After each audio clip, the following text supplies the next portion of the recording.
Uh,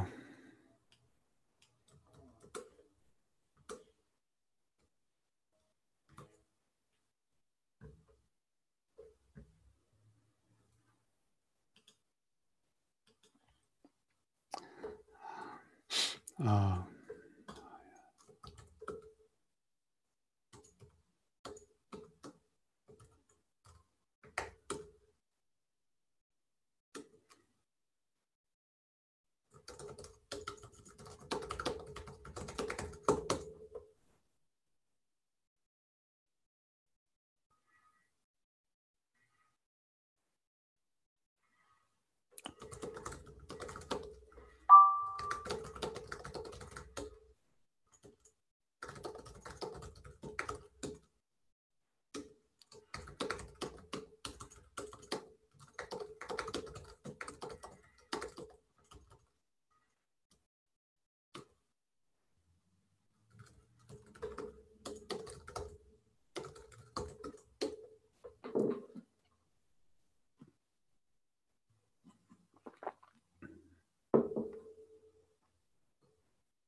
hmm.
Ah. Hey. What the fuck am I doing? Staring at the screen like an idiot. Lights going down.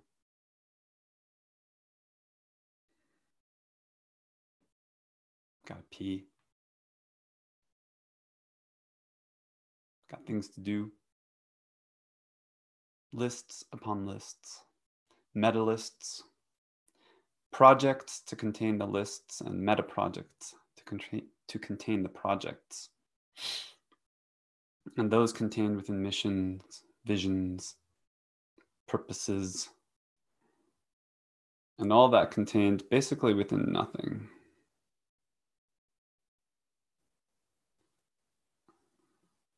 Nothing is something. Nothing is not.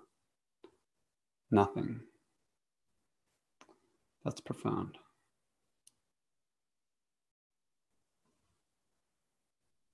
Well, I'm learning a couple of things.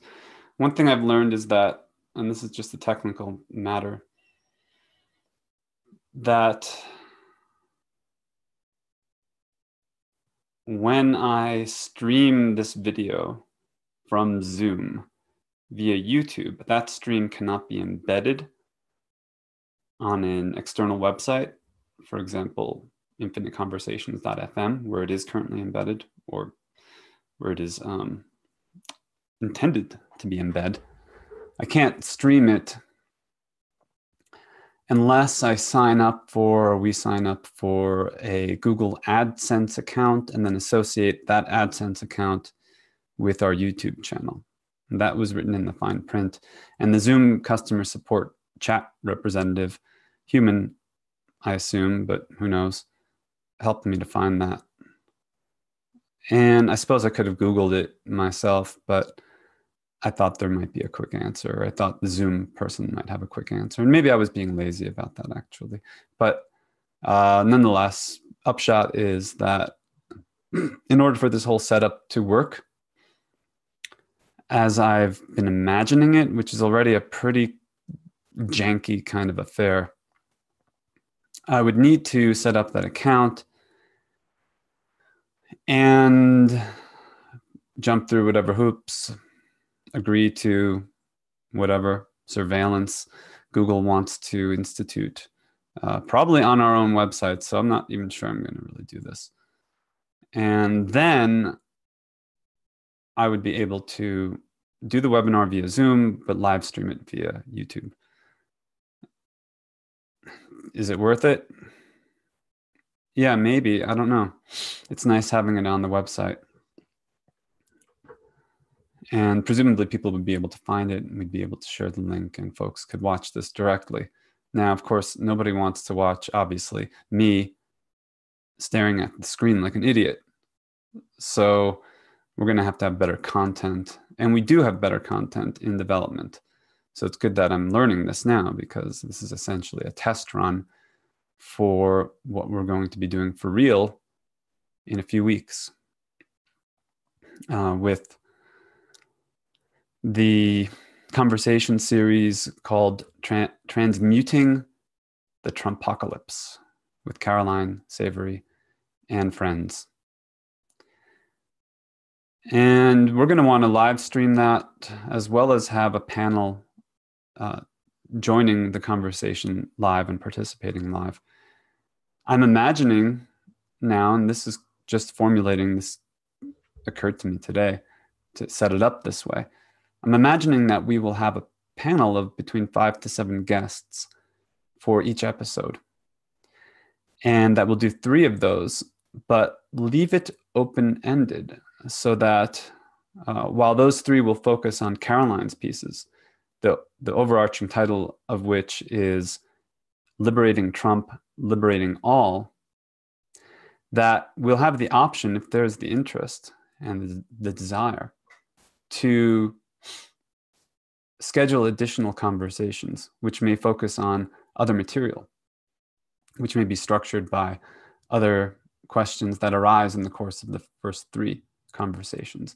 So what if we schedule these first 3 to correlate with the 3 tranches of Caroline's essay, and invite different people to those 3? So we might have 15 to 20 individuals who we invite and who we configure in a constellation of interestingness.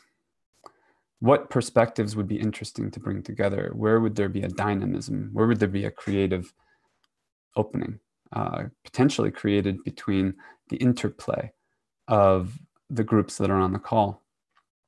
And structure the question or the inquiry.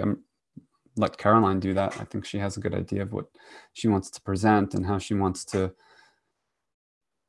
conduct the conversations. I mean, she may not have a very clear idea yet, but I think she has an intuition or an instinct about how she would want to do that. And so what I see as my job at the moment is to create the architecture, or co-create the architecture with Caroline and with the volunteer team that we're putting together to produce these conversations.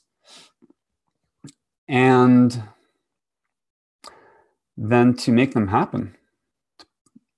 Simple as that. And see what happens next.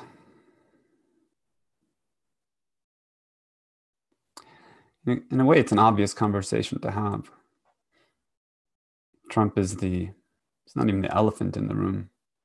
He's like the dinosaur in the china shop.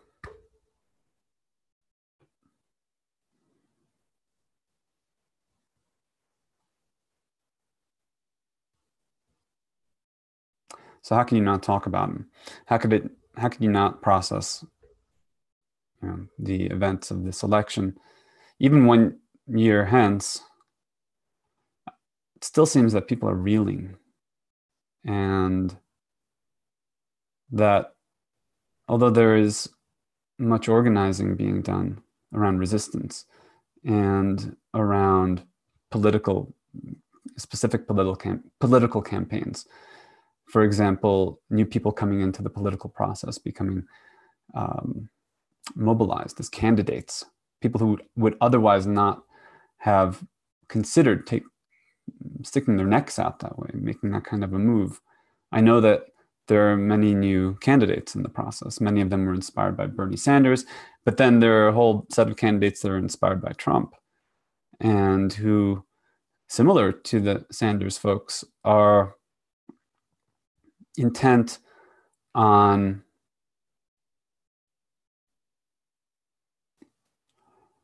in some way breaking the system. That may not be the right way of putting it, but disrupting, let's say that, disrupting the establishment or the status quo, or what's perceived to be a collusion amongst the amongst corporations and government, the powers that be. And what's my point? My point is that we've now had a year to digest the event. And election day is coming up in November. So, excuse me, election day is coming up, but also the anniversary of the presidential election last year is coming up. So it seems like an apropos time to reflect, but more than reflect, to put our minds together and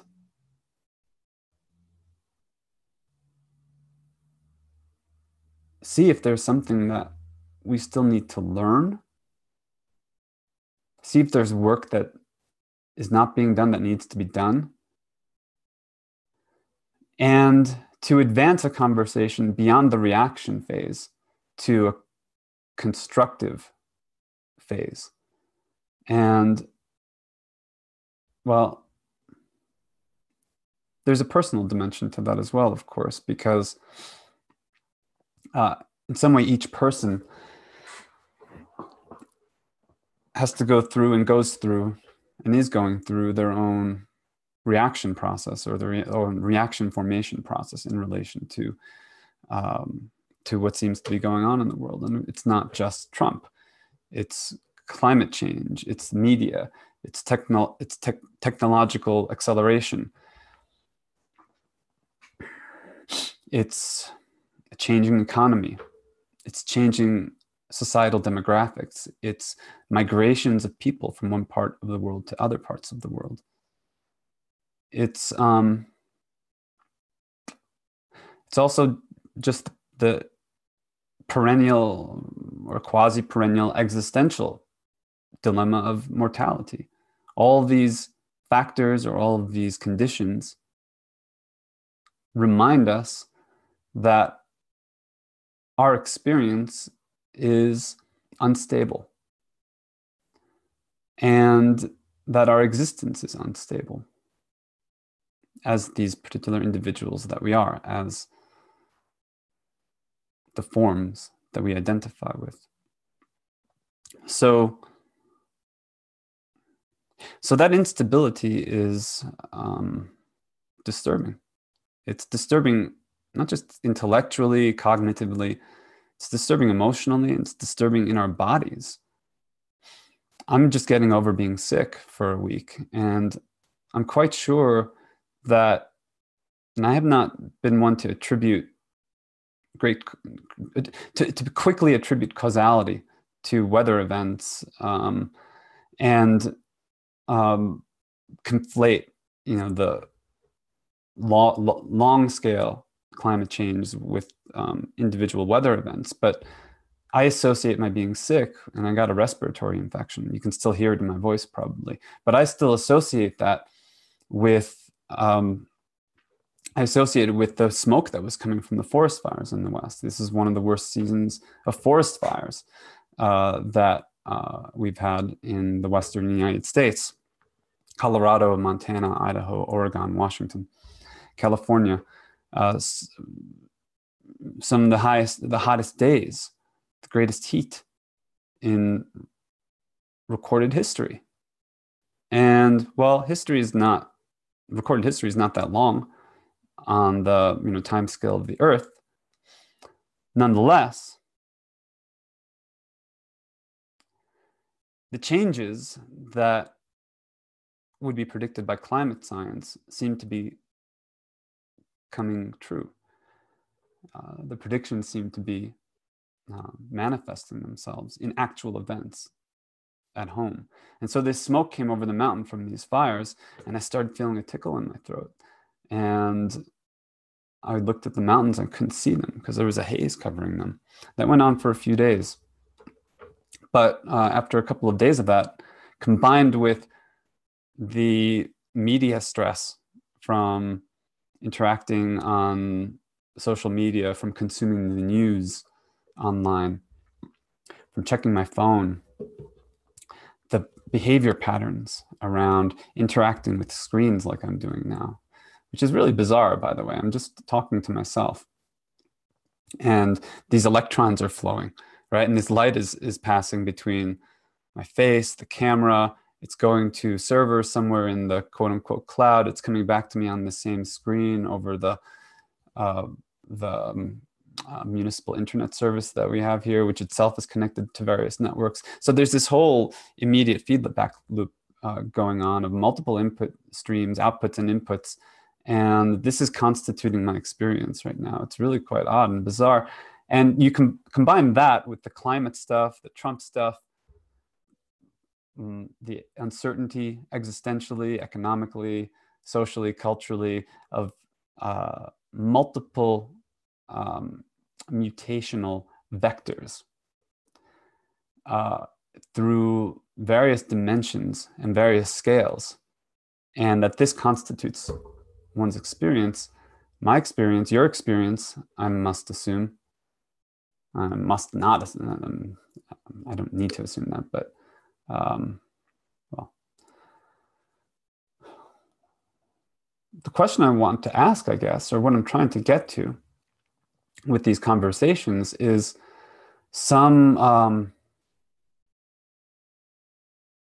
more effective means of working with the interplay of all of those energies, because I don't know what else to do other than to use them creatively in some way. And if that means for me writing or speaking about it or formulating a communication campaign or educating people about things that they need to know about or asking questions that need to be asked. My path, my spiritual path, or my path of embodied practice, and my faith is requiring me at this time to engage those. And that's why I'm sitting here staring into the screen like an idiot. I didn't have a great idea for what to do today, but for whatever reason, well, not for whatever reason, but for the reasons that I've just been articulating, it seemed to me important to show up. Nobody may be seeing this but me, but I'm seeing it.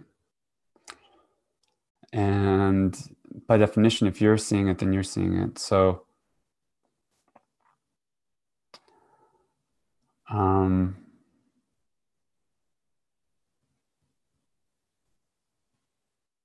that's not nothing. That's not nobody.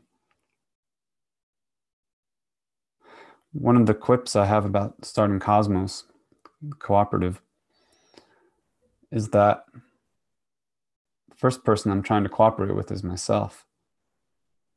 How can you cooperate with others if you can't cooperate with yourself? So even if I'm the only one who's watching this, even if I'm literally right now looking at myself on my computer screen, talking and listening to myself talk and essentially having a conversation with myself, or pretending that somebody is out there watching this or listening, that's a way of cooperating with myself, because I said I was going to do it. And so I'm following through.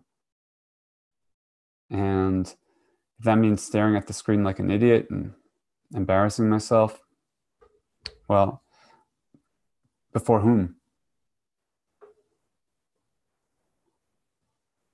How could I be embarrassed about myself, to myself? What sense does that make? Anyway, it's been like an hour. I committed to being here for 2 hours, and I'll do it. And I'll just sit here. But I think that one thing I'm going to need to pay attention to next time is building in like a bathroom break, and also paying attention to the lighting, because as I mentioned, it's getting dark. And I see on my screen that the image is darkening as well. And it doesn't look bad. It looks kind of artsy. It's sort of pixelated, and I'm seeing all like the individual colors, like the red, green, and blue. But I'm not going to want this when we're doing the transmuting the Trumpocalypse talks. So let's turn on some light. I'm going to put a coming back soon sign up, and I'm going to go take a leak. And then I'm going to come back and keep thinking. Maybe thinking out loud, or maybe just thinking to myself. But I guess it's also a meditation. I didn't meditate this morning. I slept in. So this will be my meditation for the day. So let's try this. I'm going to share my screen. I'm going to share a whiteboard.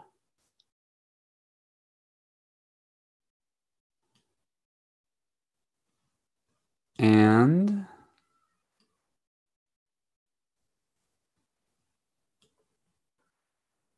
I'm going to write something. I L L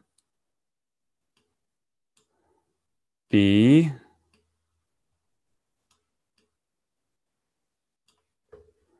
right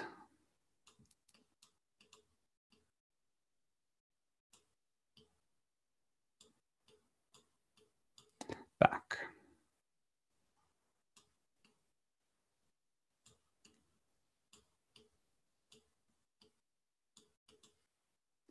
Draw line Marco.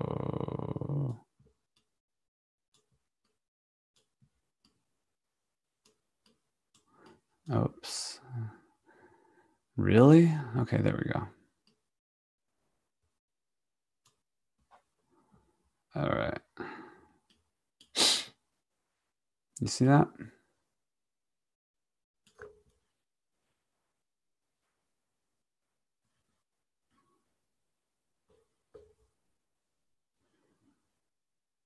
And I will be right back.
Okay.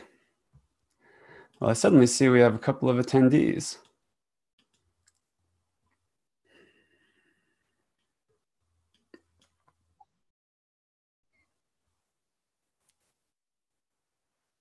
Hello, fellows.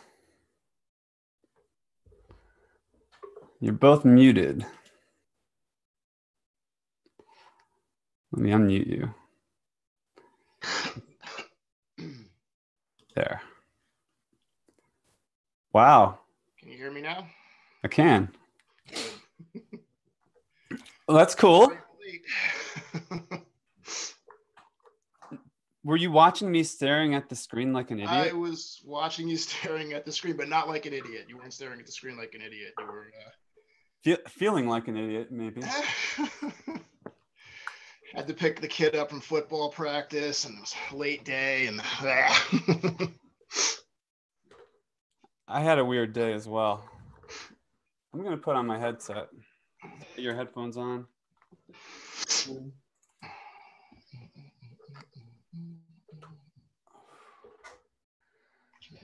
Oh, this is so bizarre. Can't believe you're really there. I can't hear John.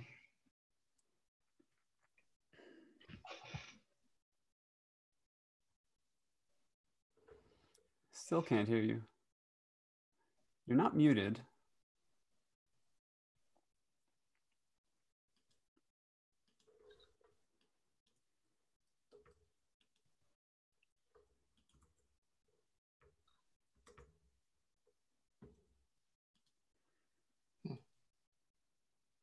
Do you want to try calling back in, like logging out and logging back in? You might also check your Zoom settings, the preferences, and the audio settings under preferences.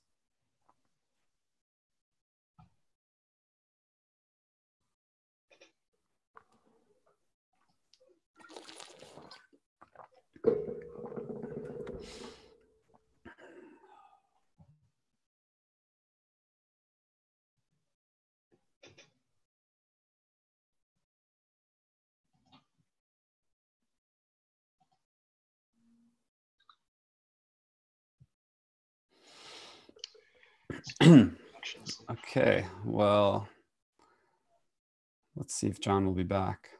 This internet connection is, yeah.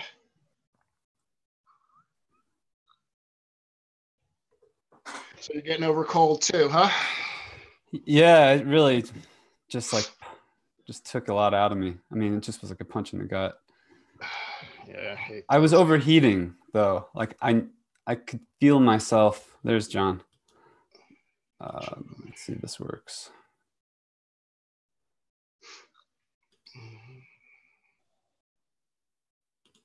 Okay. There he is. Hi. Greetings, everybody. How are you? I'm hanging in there. I was just going through YouTube, and I saw you doing this live event. I said, what's going on here? And so I logged in. Then all of a sudden I saw a sign that said, I'll be right back. So I don't know what previously has been occurring, but I thought, oh, this is a spontaneous moment. I have my glass of wine. It's 9 o'clock here in Manhattan. And who else is here? Is that TJ? Hey, how are you? Yep. You're in Jersey, right? So we're in the same time. We're in the same time zone. Okay, cool. So I'm sort of very relaxed right now, which is really not the way I want to be. I would much rather be much more alert than I am. I've had an interesting day. So makes three of us. But you know, I'm just sort of attracted to this strange attractor here. So I'm flowing with the flow. Well, welcome to the Infinite Cafe, John. Okay. So I'm at the right place then with my bottle of wine. Cheers, everybody. Cheers. I was about to go in and grab a beer out of the fridge myself, but that would have introduced a whole complexity because my wife is in there with the girls, and anything could happen when I go in the door. There could be screaming, there could be a party going on. Who knows? So I decided not to risk it, and I'm not going to be as relaxed perhaps as you are. Partly because I've literally been sitting here for the last hour staring at the screen, quote unquote, like an idiot. And well, what was that like for you? I mean, I can't imagine. I mean, that must be such a public sort of private sort of collision. It would be for me. Well, I had no way of knowing whether anybody else was actually watching me. And I had much reason to assume that nobody would be watching me. But I couldn't be sure. And so I sort of had to be on good behavior, if you will, public persona, public face. And at the same time, I really had no idea what to say or what to do. And you usually have a guest here, right? Or you usually have a dialogue partner scheduled? Usually is probably not an accurate adjective for that. I'm trying to establish some routine or some ritual or some more like morphogenetic groove where there is an attractive kind of vortex or what have you that can draw people into a conversation that may go in any number of directions, and really depending on who shows up and what's up, like what's actually on people's minds. Sometimes there's a topic, right, and there's a planned type of conversation, but I just don't have my act together well enough to really have a consistent sort of radio show where I have a guest every week and it all, and I could pull it all off, like technically. I mean, part of what I was doing here the first 15 minutes was just fiddling with the technology because the stream wasn't working or it didn't appear to be working. And I ended up chatting with the Zoom support representative, and I didn't narrate what I was doing. I was just kind of doing it in the background, but I had the camera on. And so technically I was live. And I did that for a while and fiddled, and then came more and more to a sort of sense of presence and a kind of crux or a kind of existential knot as to what the fuck am I doing here? If I don't have something to talk about or anybody to talk with, then why am I sitting here? And one of the answers that I cycled through was because I decided to. I committed to. I created a post and that's it. It was just an agreement that I made. But what's the validity or what's the power of that agreement if nobody else necessarily recognizes it or signals to you that they recognize it and are going to in some way show up? So that's what I was sort of grappling with as I was sitting there staring into the screen, quote unquote, like an idiot. And then I started talking, and I don't even know what I said, actually. I'm TJ. I don't either. I just joined. So, are you posting this? So it's something that I could look at if you were. Should I? I might. Okay, so now that we're here, I might as well. Okay, so we're recording that. We're recording this then for posterity. I started recording it. That's really very interesting. Which is why my reluctance to join this kind of thing. If it's improvisational and it could be a high risk kind of social thing. My feeling is, I'm very solipsistic and sort of into my own mind, so I can stay home and entertain myself enormously. I've been out and about and very busy all day, and so I'm sort of like ready to crash. So that's one of the reasons I was like, oh, I knew this event was happening because I read about it earlier, and I thought, well, that might be fun. But I found out when the time came around 8 o'clock, I found other things to do. So I'm just sharing that with you because I know I like a daytime event. I've had a cup of coffee. I'm alert. I'm ready to go. I know what the theme is, like when we do the Bubbles conversations, or you and I, Marco, have had interviews where we had like a project that we were working on. It's a very different kind of energy than what happens, after dinner. You've had a glass of wine, and maybe you just don't want to think that hard about anything. Yeah. Maybe just a nice chat. How was your day? My day was fine. This really sucked, that kind of thing. But TJ, what brought you on? What motivated you? You came on at the same time, actually. I was actually going to try it at 8, but like I said, I had to go pick the kid up from football practice, and I'm kind of where you are too. It's like, I can kind of talk or not, or just throw some things out there, or not feeling great and alert and sharp either. But oh yeah, how was your kid? You said he hurt his thumb or something? The oldest one. Yeah, the oldest one was he's supposed to be home waiting for his brother to come in, and he's out playing basketball and comes back and his thumb is hanging at some angle. But he's fine. They were able to put it together, but it's just. And your head cold is gone, right? It's going. It was pretty bad for a while. Marco was just telling us about the heat and the forest fires, I believe. Yep. Yeah. Oh, really? Was that? That just kind of. That triggered my infection last week. I think it triggered. I mean, that's like the association I have, that the smoke coming over from Oh, I didn't know that you had an infection, like a respiratory problem. Or? I don't know scientifically accurately exactly what it was. It started in my throat. It went up to my sinuses. It came down into my lungs. It just was a whole respiratory system thing. And we call those a cold. But what does that mean? It's not cold. There's nothing to do with the cold. So it is I guess I called it, it's an infection. And it seemed to be, and part of, I think, what I was talking about when I was in my own solo mode, and I thought nobody was listening, but TJ might have been watching. I was trying to get in. I'll be right back. I'm like, wait. Yeah, it was just like, what are all the conditions that are like, coalescing or converging, to create my experience, in this moment? And that's all. It was kind of a riff on that.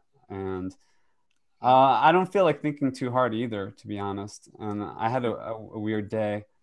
I'm still feeling sick. My energy has been up and down and kind of crazy. And at the same time, part of what I was saying before in terms of the existential knot is that it's sort of a mind game, with myself.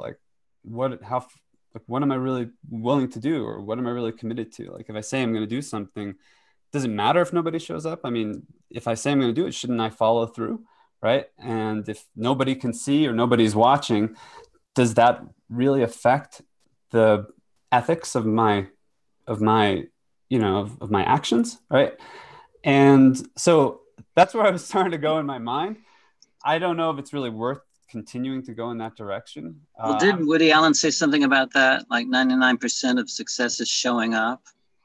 I mean, I hate to quote Woody Allen, but that's not a way to begin. But I think there is some truth to that. I mean, I thought the Bubbles events were very successful from my point of view, because you showed up consistently, and I felt a little bit like, well, if I don't show up, it's going to be feeling like someone sends you an invitation and RSVP, and you said you were coming and you don't come. It's just this a feeling of something nags at me, and I think that's a healthy response.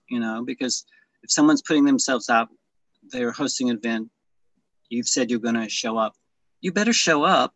And if you don't show up, there's a little bit of cognitive dissonance. That's a good sign.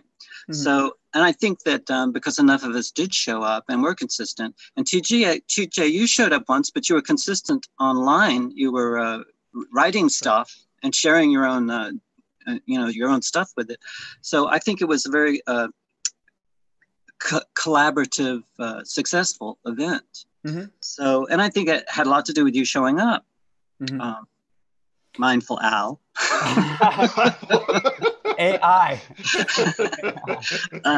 Yeah, and I think that it just becomes generative when enough people are just paying enough attention over a period of time that it starts to build. So I just wanted to support that, and I just felt terribly sorry for you when I saw you on YouTube just talking to yourself. I thought, that's not, I feel terrible. I at least chime in and say, hey, how's it going? Even if I have nothing much to contribute. but that's the dilemma, because I don't want people to feel obligated to show up. And Right. also people have their lives. People have other things going on. It's, your life doesn't have to center around what I'm doing. Right. I want to create something that is self-sustaining in some sense, that can outlive me. Like, I want to be able not to show up. But in order for me to gain that freedom with respect to this space or this morphogenetic field, I have to show up enough that other people begin showing up, and then self-organizing in whatever ways we all self-organize to sustain the momentum or to keep the flow. Because it does have a structure to it, right? Like, here we are on using a particular technology, particular interfaces, particular web addresses and means of communication, etc. And that it's in a gravitational field in the noosphere. It's in a kind of noospheric gravitational zone that, in my view, and the critique that I've been attempting to articulate and to communicate, is that it's become extremely warped by spaces like Facebook and the behemoths of our contemporary lives, as far as our life of the mind goes, I think. And that's cool. I mean, we can have conversations about that, and it's not black and white at all. It's very complex, and I think it's worth talking about. But I think that we have to have the conversation in a different space, because if we have a conversation in the same spaces, then no matter what we say, we're going to be perpetuating the underlying structure that we're in. So that's part of what I'm trying to do. And that's what's so for me personally, other people don't have as much of a problem just, putting them. People do all kinds of things on live TV, so, they sure do. This is fairly tame. This is but I think this is. I'm sorry, TJ. Were you going to say something? Oh no, go ahead. What would a radio show look like, ideally? Yeah. Easy question, right? Well, I have loved the jazz metaphor. I've loved the mind jazz metaphor because it, I think, speaks to a scale that is manageable. Like 5 or 6 people, each with their own point of view, or their interests and their state of mind and everything the gifts that they bring to it. Let's everyone have a sort of solo. Let's everyone have their solo. Let's everyone do their riffs and have their quirks, etc. But at the same time, you get an ensemble effect, and you get, I think, a collective genius type effect potentially, right? You get that sort of next level. So I would love to see a show or a space or whatever you call it, where people show up and they they jam with each other. And sometimes it might just be open like this. I just didn't have like a particular thing to really propose, but also it could be on a specific topic, like a book, for example, like we've been doing with the Spheres trilogy, or Arthur Young, or Cthulhu, or whatever topic we might want to bring into it. I think if you get a few people who enjoy jamming and who can make some music with their minds and enjoy doing it together, that it could go places. It could be interesting, not to participate in, even to listen to, and cause some ripples in the morphogenetic field, potentially create some gravitational pulls as well. Well, I have something that I'm interested in that's sort of triggered by some of the reading and viewing I've done with the Cosmos Journal. And, Donna Haraway seems to be an attractor right now, because we've been talking about posthumanism and what the hell that can mean. And I know you are doing a series with Caroline. Am I correct about some of that? We are planning a series called Transmuting the Trumpocalypse.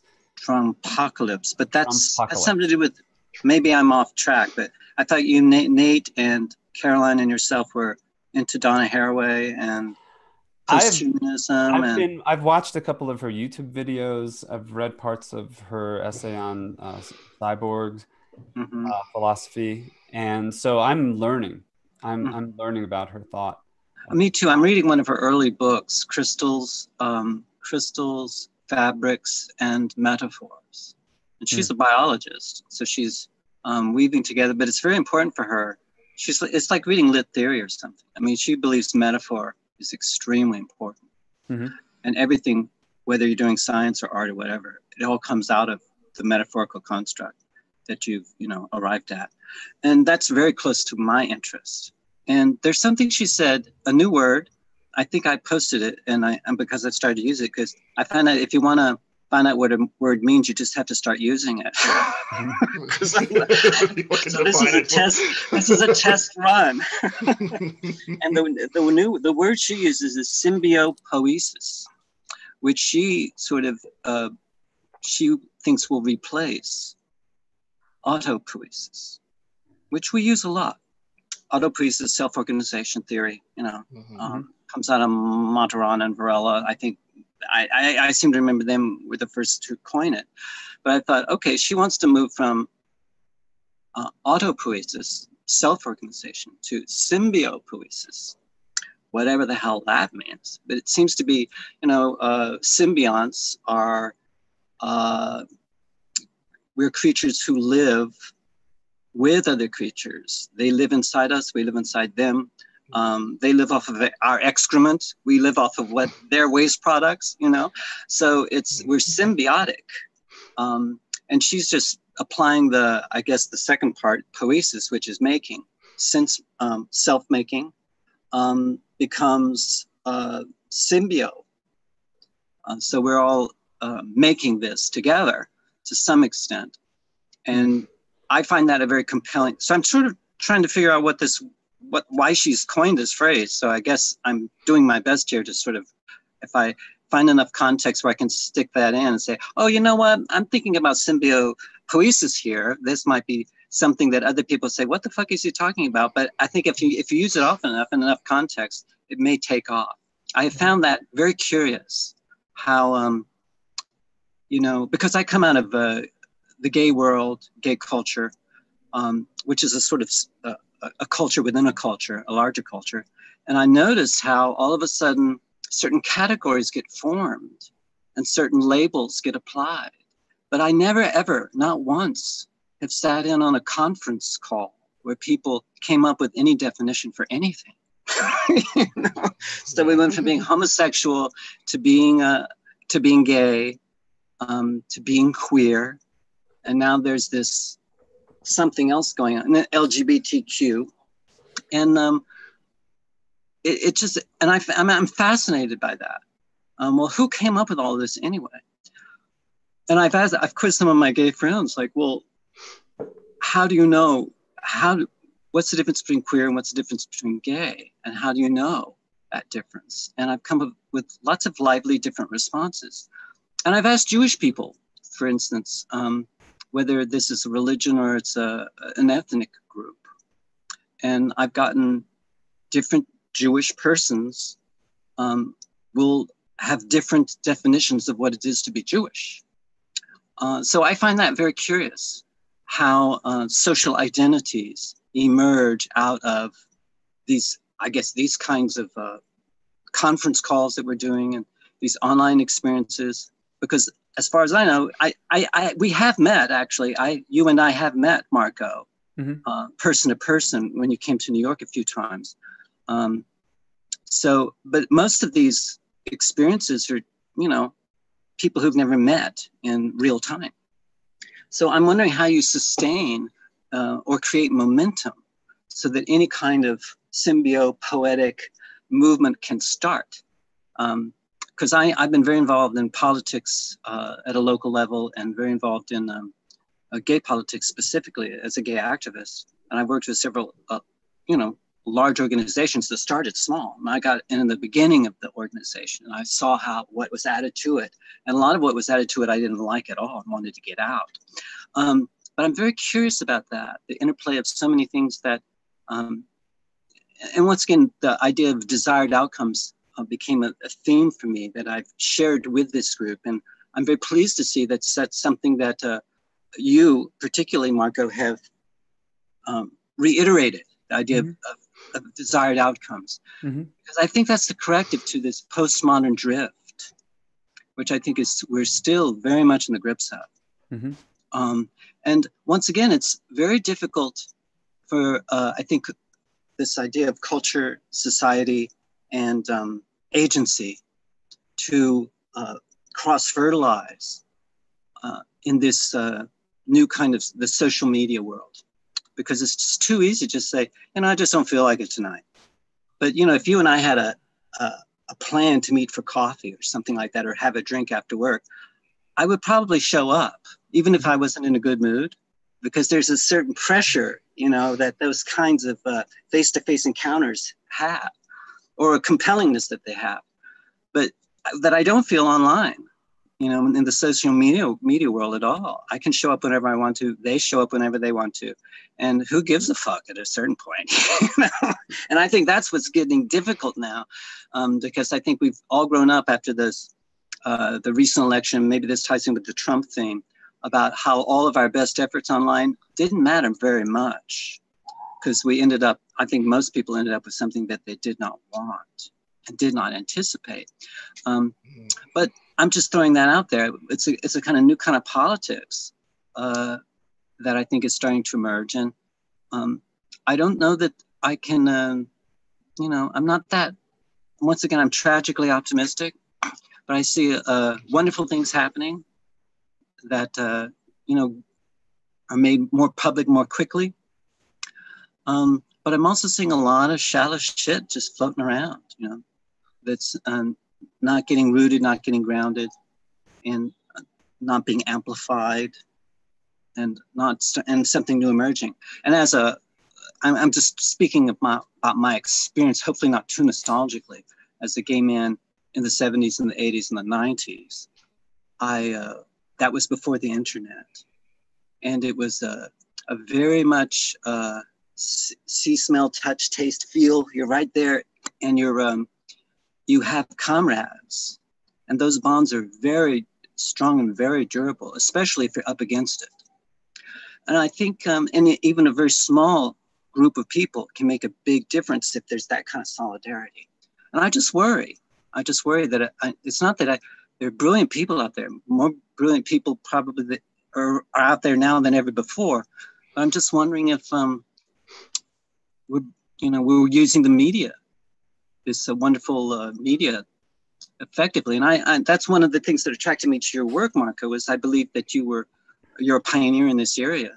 So I feel like I have a lot to learn from you and from the people that you attract. So anyway, that's my spiel. I hope that was of some use to you guys. And I'm getting closer to my understanding of symbiosis. I hope so, because I think that's one of the things that I think she's developing, Donna Haraway. And I think it's a useful term that I think we were talking about first level cybernetics, second level cybernetics, third level cybernetics, this third wave of cybernetics, because she's definitely comes out of, information theory. I think that the first and second generation may be dominated by that autopoiesis, that self-making, that self-organization. And maybe the third wave would be much more about what she's talking about, symbiopoiesis, that we're making this up together. And it has a different kind of quality of listening. The kind of attention you have to pay to other people is, I think, very important, that you're paying attention to what other people are paying attention to, or we can just get lost in the postmodern drift. Well, I know you guys already know all this. Yeah. I really want to hear what TJ has to say. Actually, the most interesting thing is I am not on Facebook, never have been. No Twitter. Congratulations. Nothing. I don't. So I've been on the internet. I've contributed to different discussion forums, mostly history. Of course, that's my main interest. But so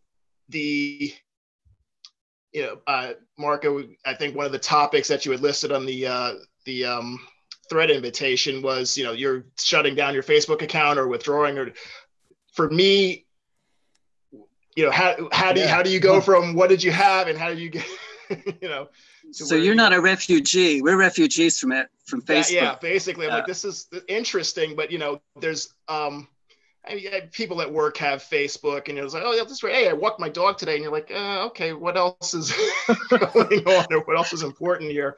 Well, I want to say just one thing there, and then and that's that Facebook. Part of what is great about it is that the people are really smart. I mean, there's some really interesting and smart people that and they're sharing wildly. Yeah, and there's good discussions. Like there's good.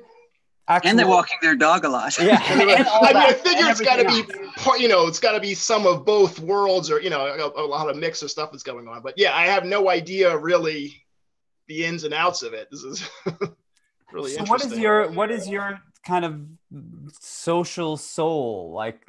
What's your social media life like then? Yeah, how did you avoid Facebook? And that's what I want to. How did you stay out of it? That's a real talent I love to learn. Now that I'm withdrawing, you just never was attracted to it at all. Yeah, no, just never felt the interest to, seek that. As opposed to reading and then sharing and discussing, with different people, different anonymous people, like books that we've read and things like that. But, so I don't know, I guess. What are your desired outcomes then? Because what are my desired?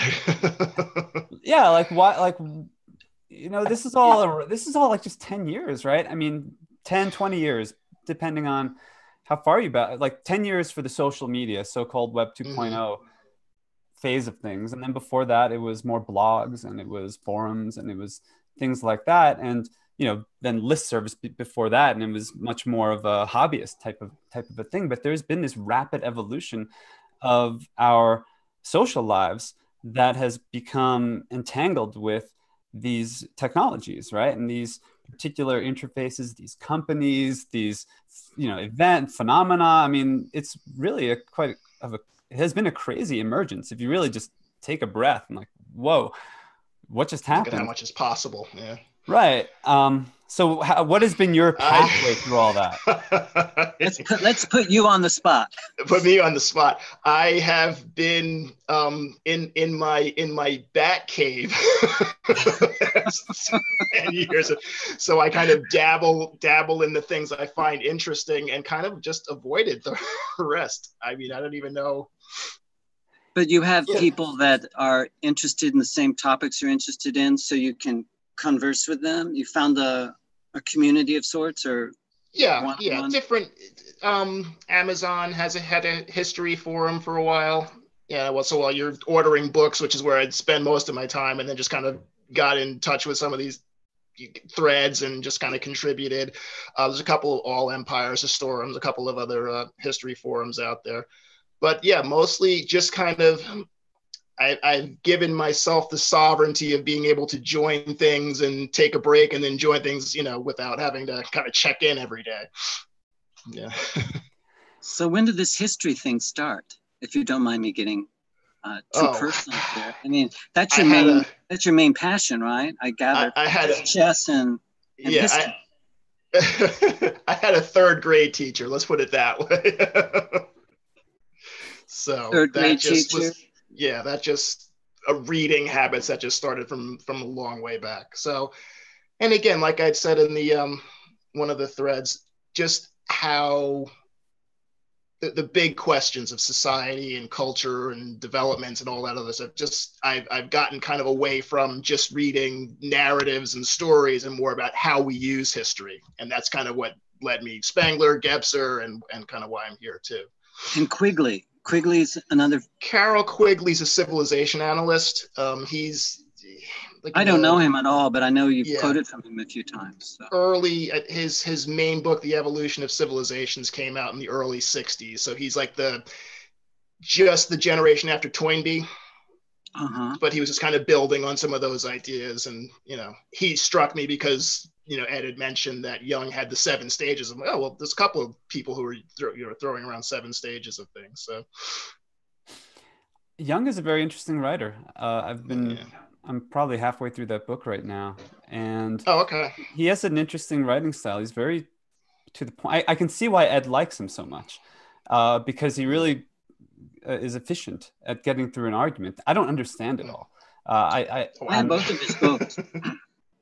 I have both of his books, and I haven't read them. I've skimmed them, but I would love to join a panel discussion just to quiz the people who have read him. I think it would be interesting to do a dedicated call like this just on that book. On that book, yeah. Maybe another on could be one on Quigley. There could be another one. Like, give one. I don't know if they merit a whole series of calls like the Spears trilogy, where we're really going chapter by chapter. And that's a huge tome. But I mean, maybe just 1 or 2 sessions devoted to an like Jung or Buckminster Fuller or Ingold or whoever's interesting to the group. Mm-hmm. Because we've lots of different authors have been quoted, so I think it might be helpful if there was that external sort of gathering, that plan. Then I would actually sit down and read the books, because then I would want to have at least some informed questions that I could ask. I'll make a confession, is that I almost don't read books unless I have a book club to read them with. Like that has been kind of how my habits have evolved, and I'm partly creating these to force myself to do the reading because it's something I want to do. It's something that when I do, I feel good about. It feels like a time well spent, but definitely time better spent than 3 hours on Facebook. And so just having a structure in which there's something that you could, a date to look forward to, something to orient around temporally. For me, there's a utility, I think, to creating a structure like this. And part of what you were saying earlier, John, about the dynamics when people make commitments to show up to things is that, I mean, I certainly don't want a sense of obligation or a sense that, I mean, this is all, the beauty of it is that it's voluntary. The beauty of it is that we want to do it. It's a space for something that you would want to do anyway.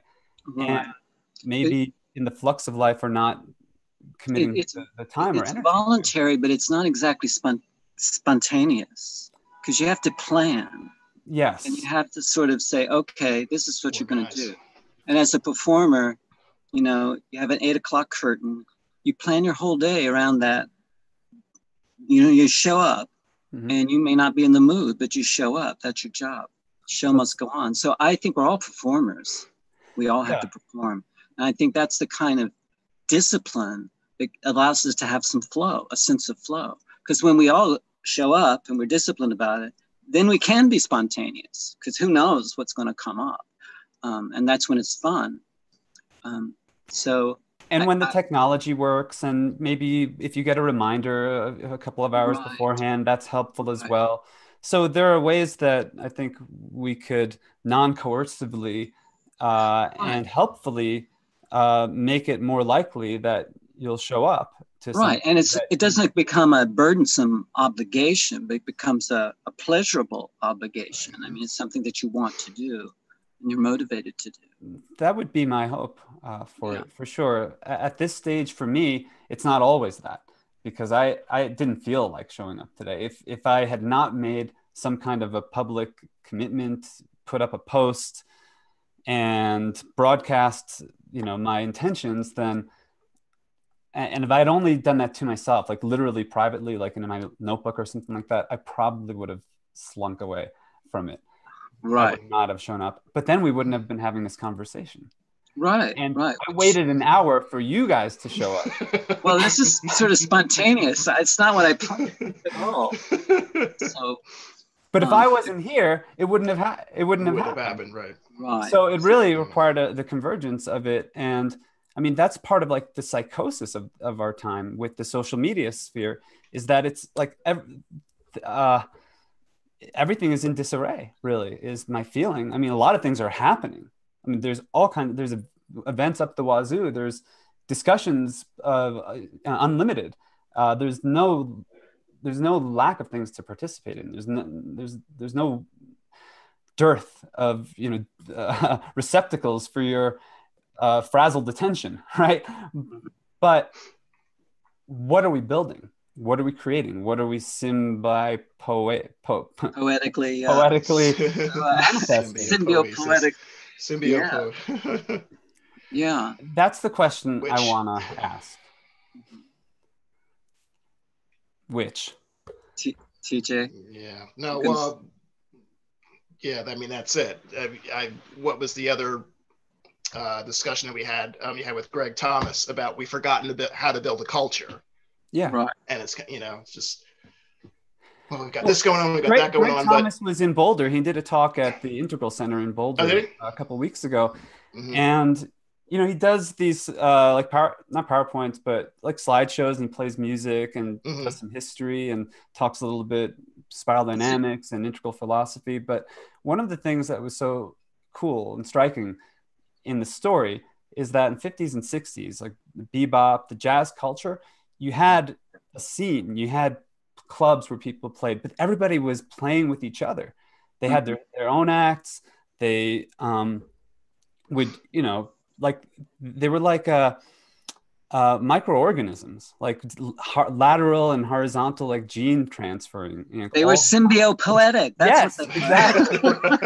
And they were making amazing music, which carried over into the 70s and 80s too. There's the jazz, the fusion era was the same thing. And there's this wonderful charts of the rock bands from the 70s and 80s and the jazz music, and they trace like everybody who played with everybody else's band, and it stretches back into the 50s and goes all the way out into the 1980s. It's amazing, the creativity that was spun by that. They were serious performers. I mean, they were out there, like they were doing their art. I mean, they're artists manifesting their voices, their visions, their talent, what have you.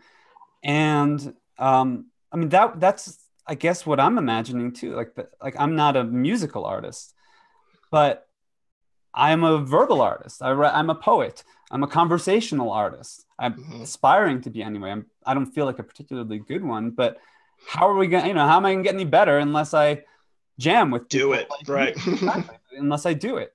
And you guys don't live in Colorado, so this is the only way we're actually going to be able to converge, like in space time, and do anything. I know Greg Thomas has done some presentations here in New York with the New York Integral. So I met Greg, and he triggered some very interesting conversations. And I'm very drawn to Harlem Renaissance, although I don't know a lot about it, but there's certain performers that, Billie Holiday, and I love James Baldwin. James Baldwin's a huge hero of mine. And it's funny because jazz, though, didn't come into my consciousness till I was like in my 30s and 40s when I started to really pay attention to it. But I think but once I did start paying attention to it, I realized I've been listening to it all along, but just wasn't paying attention to it. And I remember I met Ella Fitzgerald in a bar in Houston, Texas, when I was in my early 20s, right before I came to New York. And I didn't know who she was. Someone told me I was at this bar having a drink with a friend, and someone said, "Hey, that's Ella Fitzgerald." And I'm embarrassed to say this now, but I said, "Who's Ella Fitzgerald?" And, she was this heavyset black lady sitting at a table with five men, and they're all just hanging out. And, I think I went over there and we started chatting a little bit. She's just a very friendly person. A few years later, I was in New York and I was hanging out with a friend of mine, and he pulled out an album, and it was Ella Fitzgerald at Carnegie Hall or something like that. And he put the LP on, and I listened to her and I said, "Wow, she's great. I met this lady," So I'm thinking about, with these legendary people that they're legendary to us now, but they're ordinary people sitting around, in a cafe or a bar after work, and they were just shooting the breeze with each other and were very accessible. I don't know if that's true anymore. about, you know, successful performers, how much direct feedback they get with their public. And that was, of course, I think music companies and the celebrity machines now. Yeah, so. yeah, exactly. Yeah. But I think there's something I'm so drawn to the Harlem Renaissance, and also you know, to a lot of the New York poets, you know, different schools of thought and politics, and the emergence of new ways of expressing one's agency. I'm very, you know, fascinated by that, and I'm just really worried. I'm very worried because I just go out and I think I've posted a lot of my concerns that I just see people, they're under surveillance constantly, and they're on their devices, sort of, I feel like they're sedating themselves. I just feel like the aura, I used to walk down the street and people had auras, and they had, not all of them were pleasant. Some of these, you know, you could feel their violence and their tension. And you could also see there's some beauty, some fascination there. But also, I feel like people's auras have shrunk and they're getting very dense. And I'm just not seeing that, what I thought was, you know, very expanded. But that may be just me. It may be me, and I'm getting older and I'm losing my own, you know, capacity for receiving.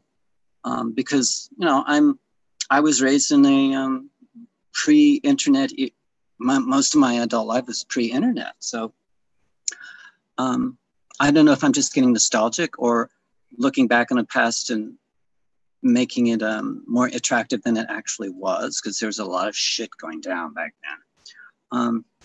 And, you know, one has a tendency sometimes to romanticize certain periods. And I'm sure the Harlem Renaissance, for the people who lived there, they didn't know they were living in the Harlem Renaissance. You know? They were probably pretty miserable in a lot of ways. So I'm just throwing that out there because I think we've talked about this, since we're also inclined, I think, to meta theory and to history and to what the time is that we're in and what in the world are we going to label this new age. I like the emergent age, but it could be the integral age, it could be the aperspectival age. I don't care, but let's move on. It's where we are really sucks, you know. It has some wonderful things, but I feel like we're all in that sort of phase space. And I think a lot of, I'm quoting Margaret Archer, critical realist. She is a socialist, but she's a sociologist. But she says she thinks there's a rise in meta cognitive capacities in people, what she's calling meta reflexives, people, I think like ourselves, who can reflect on our own process in a critical way, which is a very different kind of person than when you lived in a village or you live with people who are pretty much like you, and you could just ask someone's advice and they could give you good advice and you could follow it and it would work. You know, most of us don't live in a world like that anymore. But she also said she sees a rise in this meta, which she calls meta reflexive kind of person. She's also seeing a rise in what she's calling a meta fragmented. I'm not getting the word she's using quite right, but it's something about someone who can go meta and they fragment. She's seeing a rise of that. Meta fragmentation, I think she calls it. But I think that's true. And I think I'm a little bit of both myself.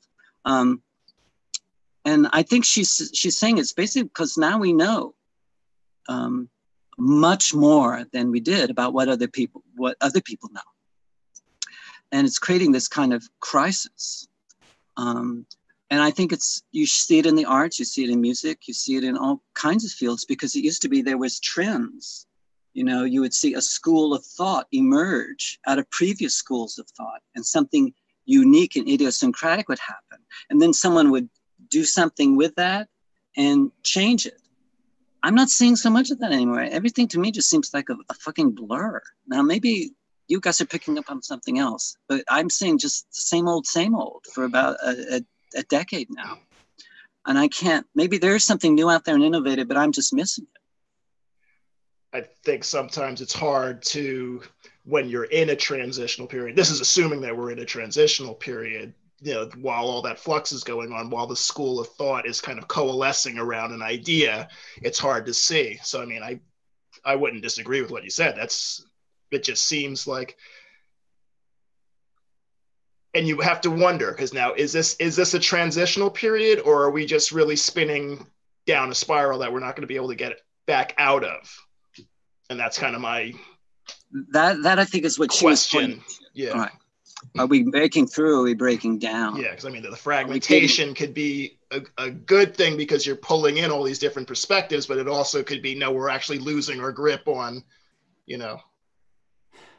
forgetting how to make a culture. Theory, like how might that apply here, or does it? The seven, whether of Quigley's of your own or your own formulation of it. Well, Quigley's, what I found most interesting about Quigley is that he starts his civilization with a phase that he calls mixture. So this is in the original civilizations, this would be like a bunch of farming communities, people going through the agricultural revolution, the population gets denser, et cetera, and it's a whole bunch of little cultures coming together to eventually make the big city state or the empire or whatever you have. Then he goes through the rest of the stages where the empire gets stronger, conquers all these people, gets its own cultural milieu, its own like literary canon and everything, and then it starts to decay when the myths that unified it start to fall apart. But then instead of ending the seventh stage with collapse, he calls it invasion. So it's kind of like a new mixture forming of different peoples coming in. So it just kind of, it's the transition. What struck me when I was reading Jung is, like you said, Jung's stages are very purposeful because he believes in a purposeful universe, starting with light, which may or may not even be conscious itself, and going through 7 stages through molecules back up to sentient life. The 7th stage for Jung is not man, it's kind of sentience or some, what does he call it, dominion? Yes. Dominion is the quality of it, yes. Yeah, so he does put man there, but the man or the humans that it's are part not of it's not the culmination. We're transitional, really, right, as he would define it. So, and that's what struck me. Quigley starts basically with a transitional period and ends with a transitional period, and that's kind of the cycles of history as they go. What's the relevant frame though here? Because we could be talking about the American empire. We could be talking about global capitalism. We could be talking about Western civilization. And it seems to me that these later emergents, which also include the Industrial Revolution and the information technology revolution, are perhaps qualitatively different than previous iterations of a historical cycle passing through these 7 stages. I mean, how do you really kind of get a handle on what we're really talking about here? Well, for Western civilization, Quigley gets out of it because he just keeps bringing Western civilization through another phase within itself. He just goes, from a transition to a transition, and it's he'll set it. I think he did the Renaissance, then the Scientific Revolution, then the French Revolution. He just kind of keeps Western civilization alive, so to speak, with continuing his cycles of transition there. So he kind of avoids the Spenglerian, oh no, it's all going down, and that's going to be it. Do you have a gut sense or a personal sort of commitment around whether or not one of those possibilities is going to happen, like collapse versus transcendence or emergence of something different? That's the question. That's my question. I'm like, we're standing at like I said, the historian kind of collects all this data and it stands there and goes, okay, give me the dice to roll. So it can go either way. So you're not going to predict? No. I mean, because we're really at the cusp. Is it coalescing or is it fragmenting? And there's evidence that points both ways.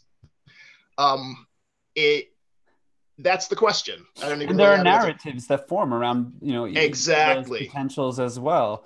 I mean, bunch of people who are really committed to the collapse narrative, Right. and to, I guess, constructing their lives and identities, communities, relationships around a certain certainty around that. Maybe just interpreting political events and social events and everything that happens, but they're going through a framework of. And the weather. Let's just look at the weather this week. Mm-hmm. I mean, Hurricane Harvey wiped out Houston. I don't think that's sunk in. I think it's, what is it, the 4th largest city in the U.S.? It's over. I come from Houston. That is a trend. I don't see what they can do to correct what happened. And I don't know the aftermath of Florida. It sounds like what happened in Florida isn't as dramatic as what happened in Houston. Yeah, they got more. I don't think this is sunk in. I don't think this is sunk in at all. I wouldn't.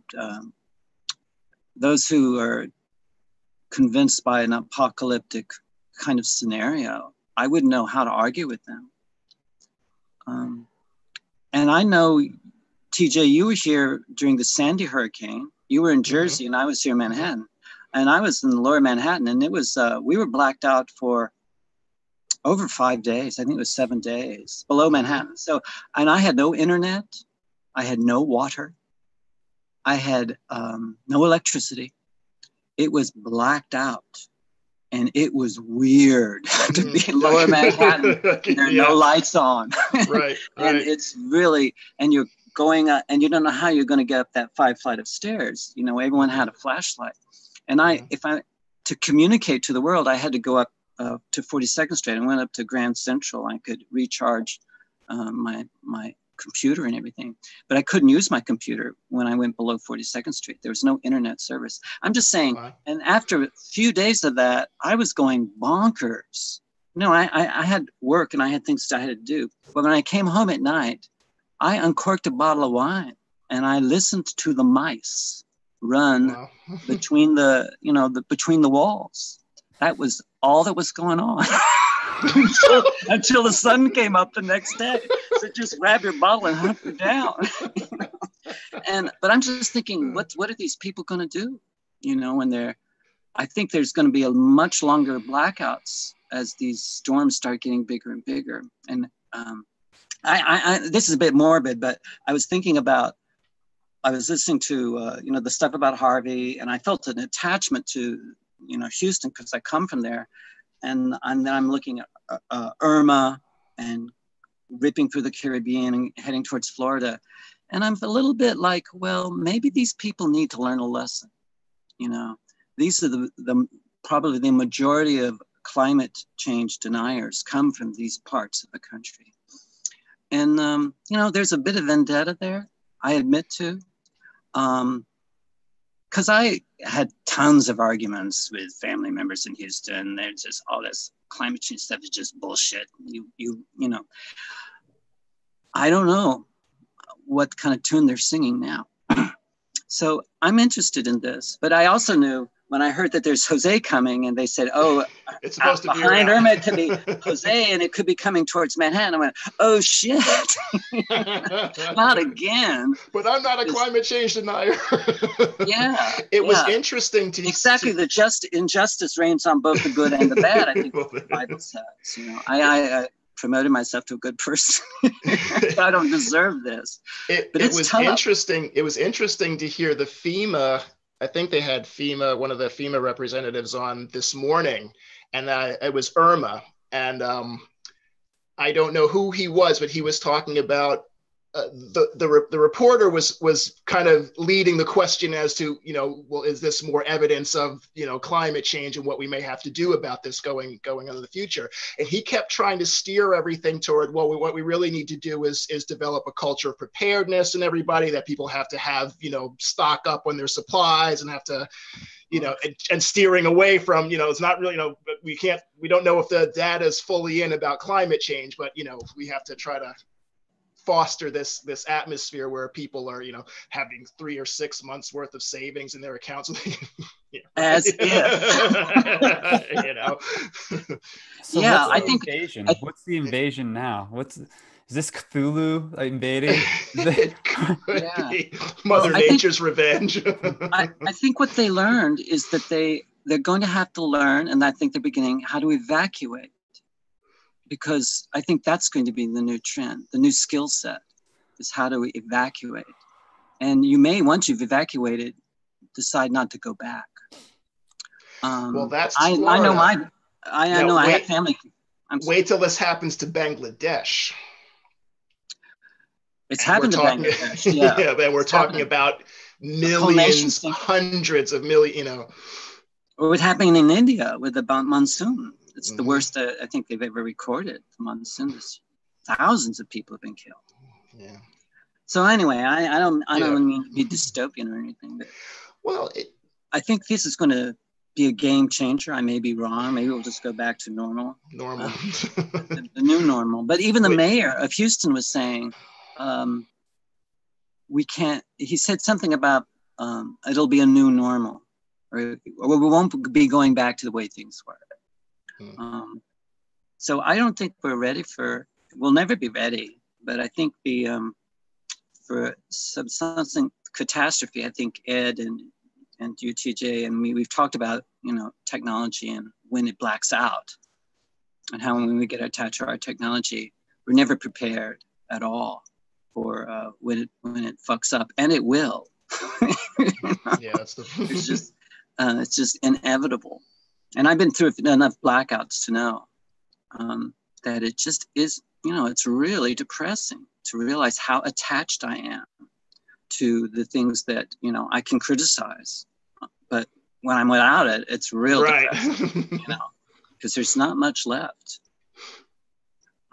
So anyway, I don't know what's going to happen next. Okay. But this is sort of... You seem something wants to come out of you. I can feel it.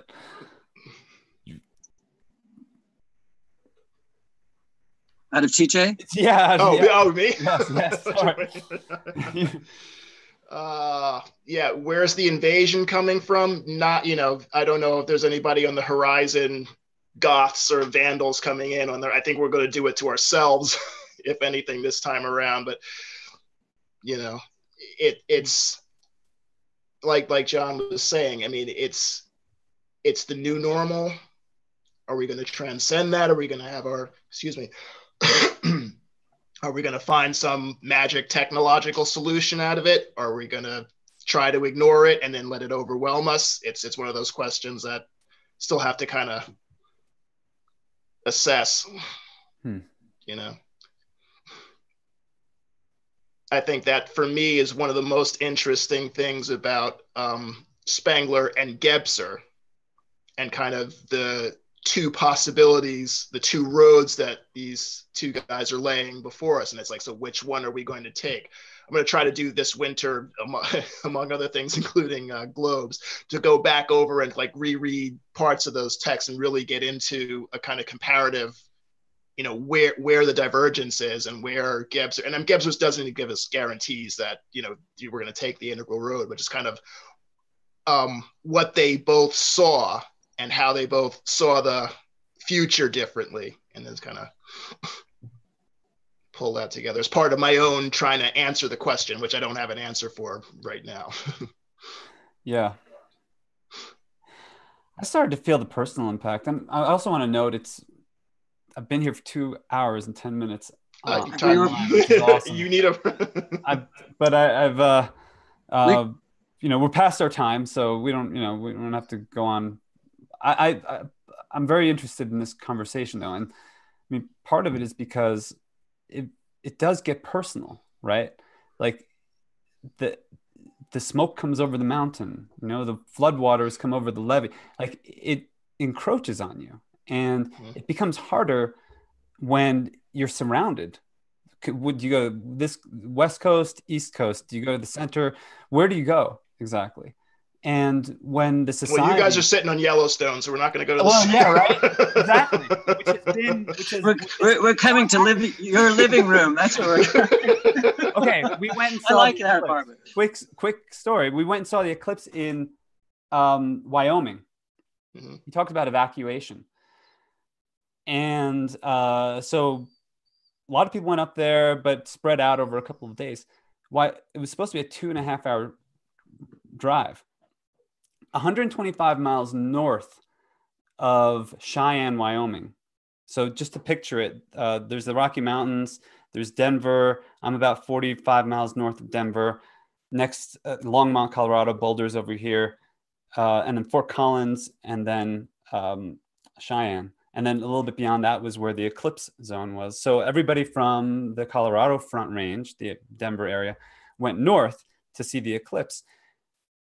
At 125 miles north of Cheyenne on the way back that day, we had been already traveling for 3.5 hours. We got home after 10.5 hours because everybody was trying to travel at the same time.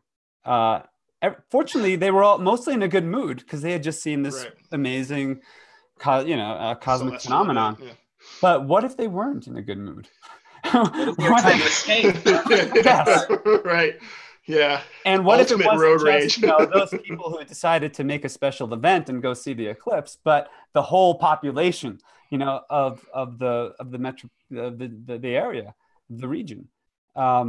Geez. Well, that's what happened in Florida. They had to evacuate large parts of the state. And I don't know where exactly they went. I guess shelters, maybe other places. But I think it's going to call for a lot more creativity than we have. What happens, though, when you go back, it's not just evacuating and then returning. You're also having to rebuild. And what is it that you're going to rebuild? An economy. I had relatives who had a house in Galveston, which is right on the coast, about 50 miles south of Houston. And, I've been through a few hurricanes, and I remember, going through a town before the hurricane, and then the hurricane struck, and I went through the town again, and nothing was there that was there previously. The hotel that we had stayed in, this is a childhood memory. It was like a regular hotel right by the Gulf, and we came back after the hurricane, and there was just a slab of cement with a few pipes. So that's how powerful these hurricanes are. And my relatives who were in Galveston, they had to go back and decide whether they were going to rebuild. And it wasn't something an individual can make a decision about. You can't be the only person to go back to that city and rebuild. You need someone to run the gas station, the drugstore, the grocer. They all have to come back too and make the agreement to rebuild, or it's not going to happen. So I think that's a torturous kind of question, because it's not, I think that atomistic separate self that organizes itself has to be called into question.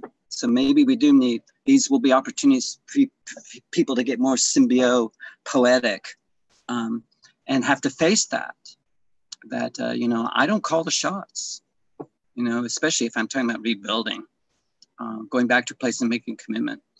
And you see people I think the Gulf Coast is just in a tremendous trauma. I don't think there's been any recovery from Katrina.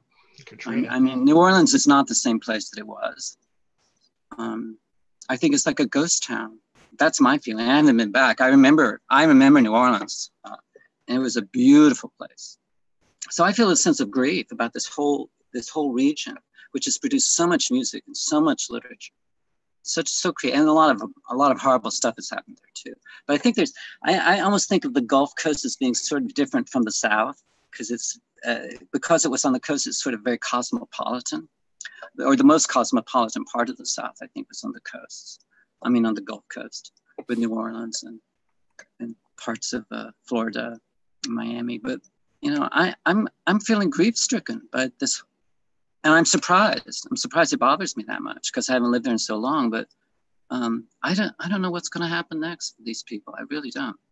They're my fellow citizens, but I don't feel a whole lot of connection with them. But this is really sort of heartbreaking, I think, what's happening. Even though, we're politically on opposite sides, and I could wag my finger and say, I told you so. I don't feel that I feel very saddened by this development. Anyway, don't want to get maudlin. It's hard though, because I mean, part of, I think, what people are dealing with, I feel that I'm dealing with this, and I see it in people I interact with, is it's a kind of trauma or secondary trauma type overload. There's, it seems literally a disaster every week. And if not a natural disaster, some political, human man-made. Exactly. And how much can the psyche, the human body mind take? There has to be a process. There has to be some cleansing of it, transmutation of it, digestion of it, metabolization of it. I mean, we can or a numbing. A numbing, right? Well, and the intensification can overwhelm, and you can just shut down. I think that happens too. I think it's all about thresholds. You know, there is a threshold where you may want to make these changes, but they're really hard to make, but you know you should make them. But then all of a sudden, there's a threshold. And once you cross that threshold, you know you can't go back. The cost of it hits you. Yeah, and sometimes we can create these thresholds for ourselves, but sometimes their circumstances create them for us. You know? And I think that's what the study of history teaches us over and over again.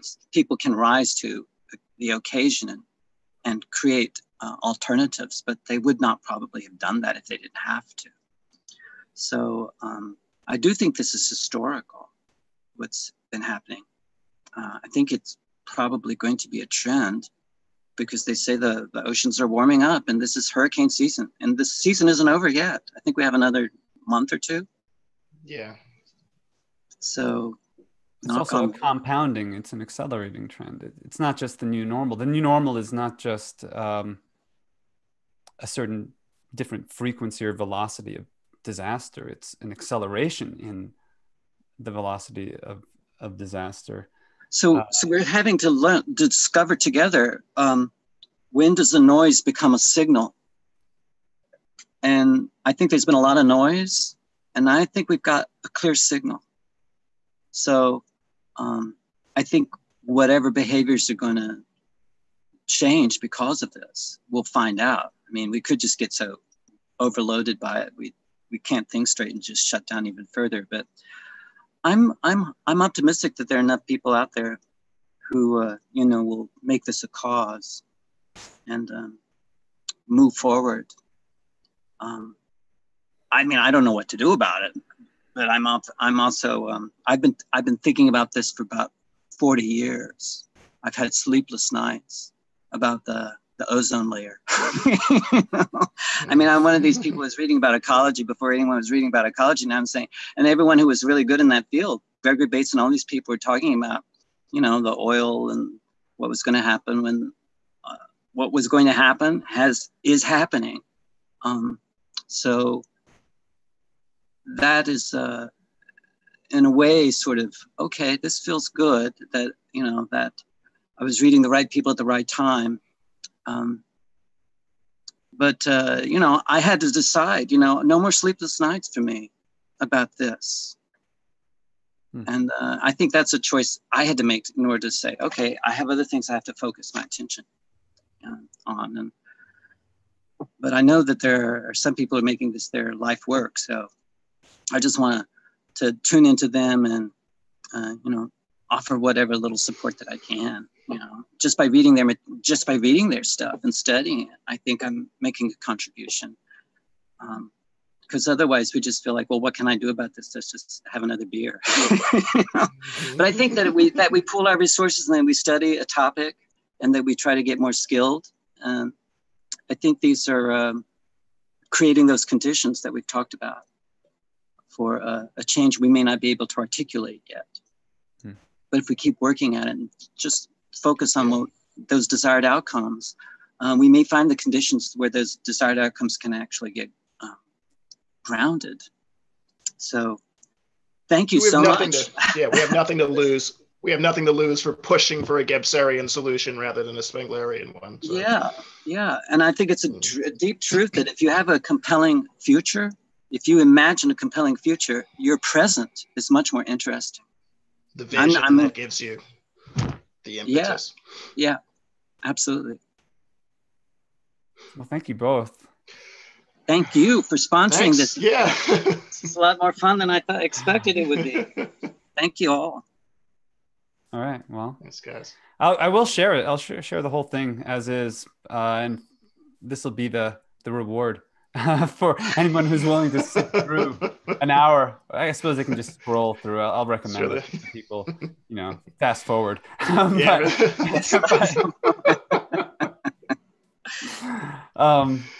Thank you. Really No. appreciate it. And till next time. Till next time. Thanks to you both. All right. Bye-bye. Thanks.